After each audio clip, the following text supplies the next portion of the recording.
Nursing care for clients with integumentary disorders. Now, this is a review. This first part is a review from anatomy. When you were in anatomy, you learned the functions of the skin, protection, sensory perception, thermoregulation, social communication, excretion, metabolism, and absorption. Again, review anatomy of the skin. You have three layers: your subcutaneous layer, your dermis, and your epidermis.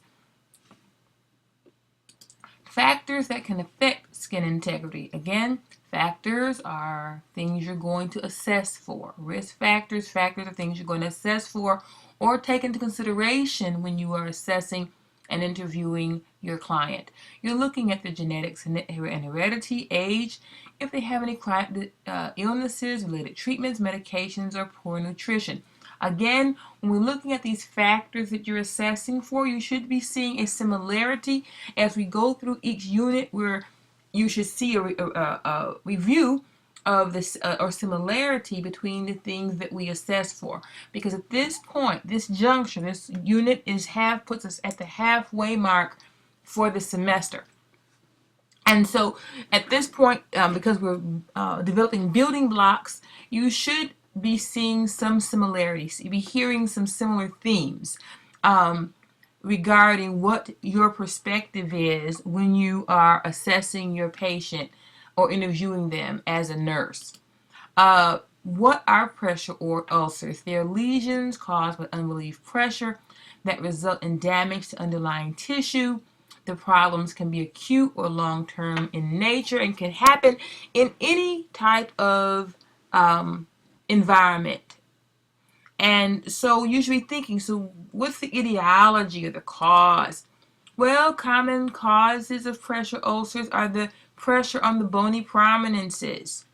And it's very important that you understand what the bony prominences are and where they are and how they're impacted by the various positions in which you will find or place your patient, because this is very testable. The anatomy of the skin you can expect to see on a test. Understanding the factors affecting skin integrity you can expect to see on a test.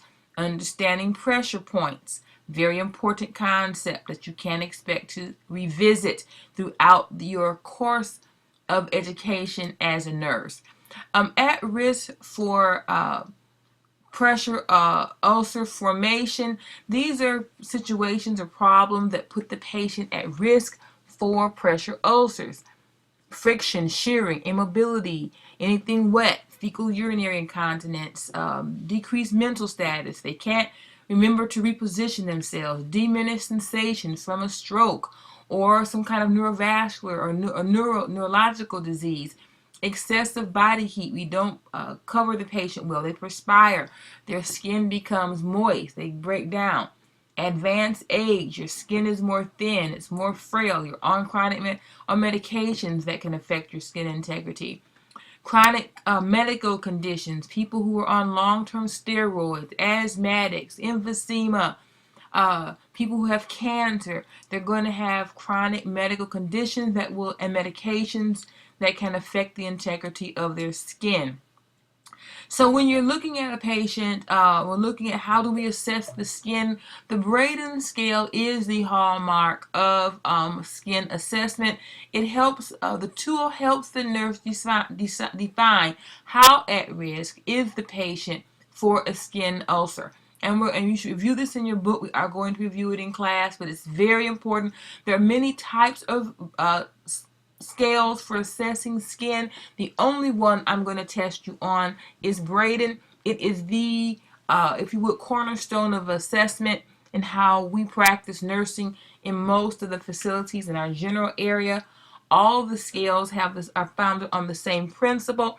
The only one that I am focusing on for your knowledge is the Braden Scale. So pressure ulcers are staged. We look at when we look at the skin integrity, we're staging the level of skin disturbance.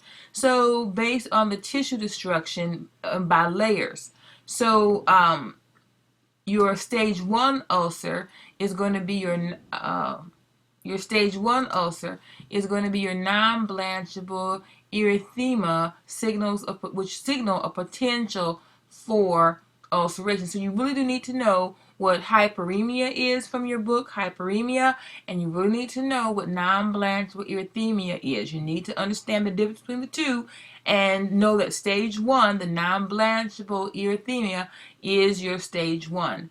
Your stage 2 is your partial thickness skin loss. You can see here's a partial thickness. An example could even be a blister. That first layer, partial thickness, is a stage 2. Stage 3 is your full thickness skin loss. You see we've gone from the from the top layers, epidermis, down to your subcutaneous levels here, and that puts the patient more at risk for infection, more risk for pain and immobility. Another key concept is understanding tunneling. That you can have a wound that looks to be of a certain size from a superficial observation, but underneath it goes much deeper. It's not tunneling is what you see is not all there is. So this wound that looks to be kind of small on the outside really extends to the end of this depth, to the end of this Q-tip. And so when we are taking care of wounds, we're measuring for the diameter of the wound, and we're also going to look for any tunneling, the actual depth. Full thickness skin loss, very painful. We get down to the muscle layer. We have a lot of dead and necrotic tissue. This is not what we want for our patients, but we have to prevent it by good skin care.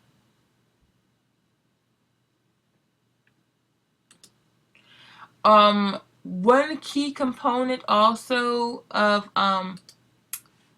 wound care is that this, when you see, so I want you to understand the full thickness skin loss, we're down to the muscle.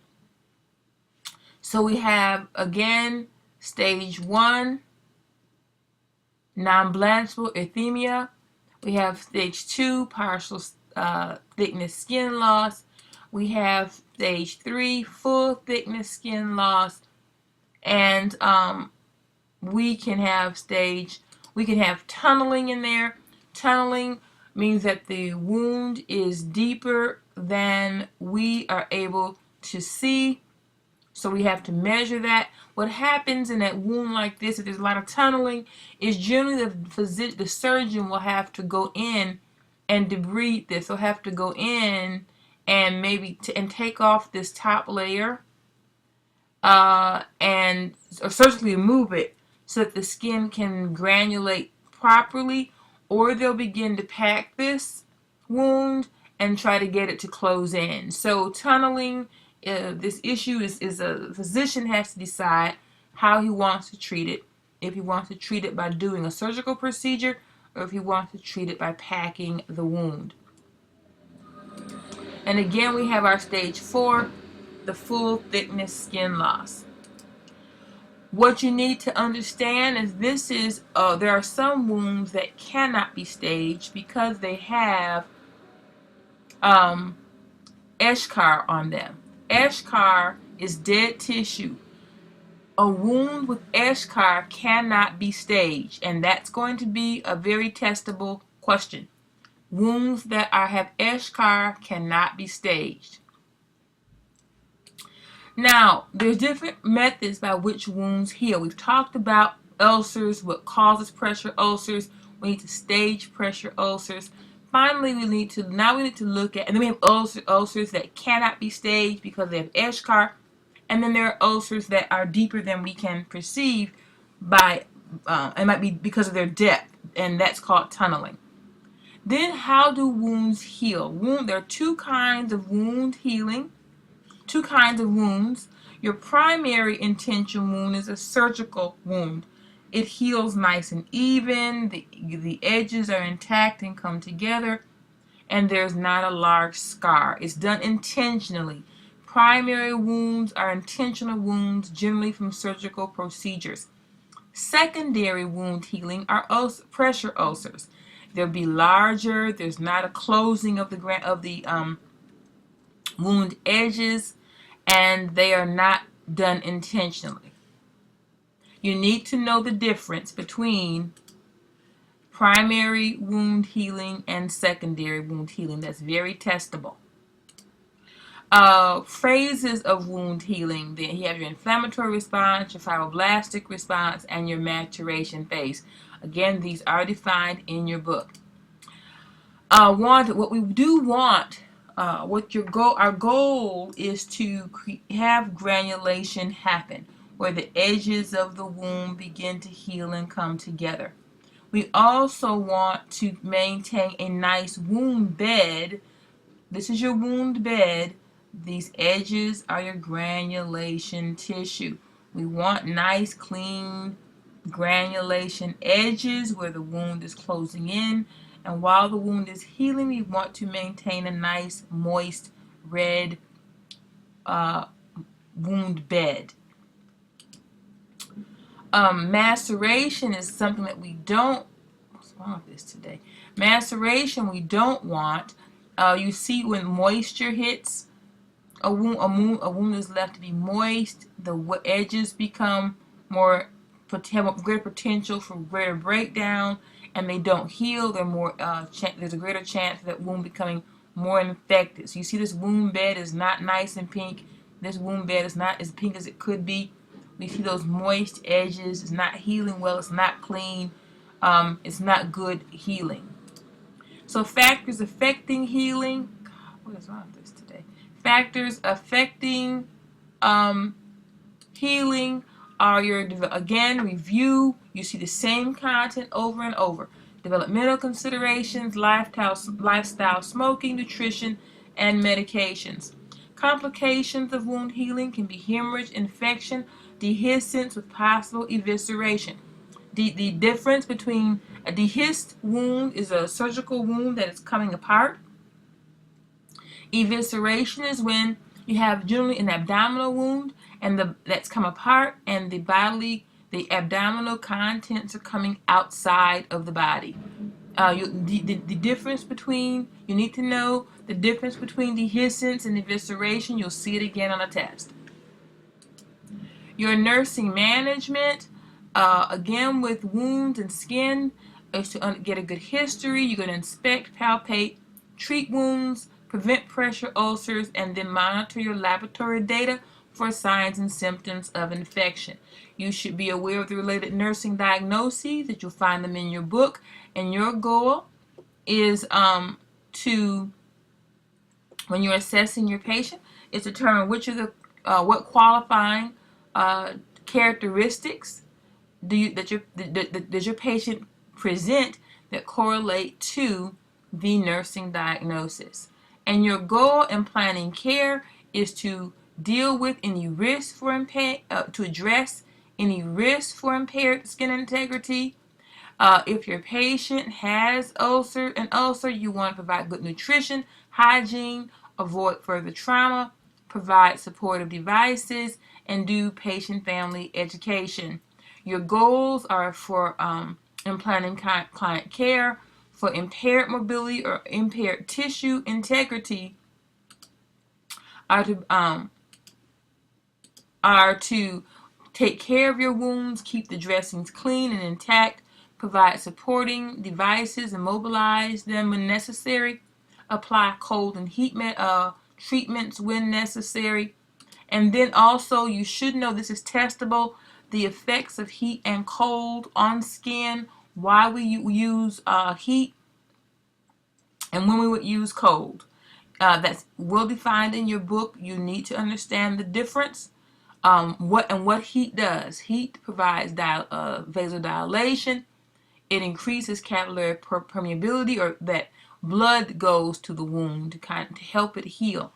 Vasoconstriction reduces pain, and slows bacterial growth and inflammation. Sometimes, and the amount of heat or cold applied or that it's applied is also generally a physician order.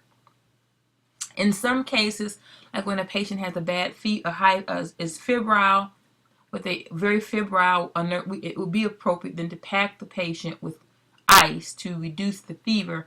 But when it comes to skin treatments or wounds, applying heat or cold is a doctor's order generally.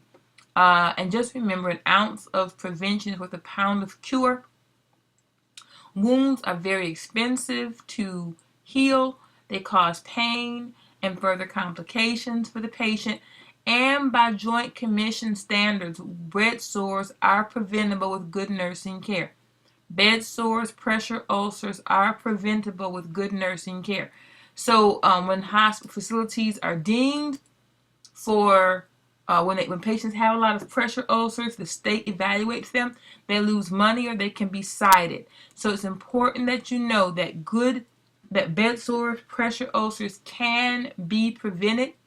They must be prevented. They're expensive and costly to your facility, and they can be prevented by good nursing care. That's going to be a testable concept. That's why I'm saying it so many times, that bed sores, pressure ulcers can be prevented by good nursing care. So as we review, you need to understand the function of skin, the anatomy of skin. You need to understand the concept of pressure ulcers and bony prominences. You'll need to understand the risks, what put patients at risk for pressure ulcers. You'll need to understand the Braden Scale. We'll review that. You'll need to understand how to stage your ulcers. There are 4 stages. You need to understand the concept of tunneling and full thickness loss. You need to understand the concept of wounds that cannot be staged due to eschar. You need to understand the concept of primary versus secondary wound healing. You need to understand what granulation tissue is and how we want to prevent maceration to our wounds. You need to understand potential complications of wound healing and what you need to assess. You need to understand the various nursing diagnoses, how to prevent risks, how to maintain wounds. You need to know the effect of heat versus cold applications, and that an ounce of prevention is worth a pound of cure.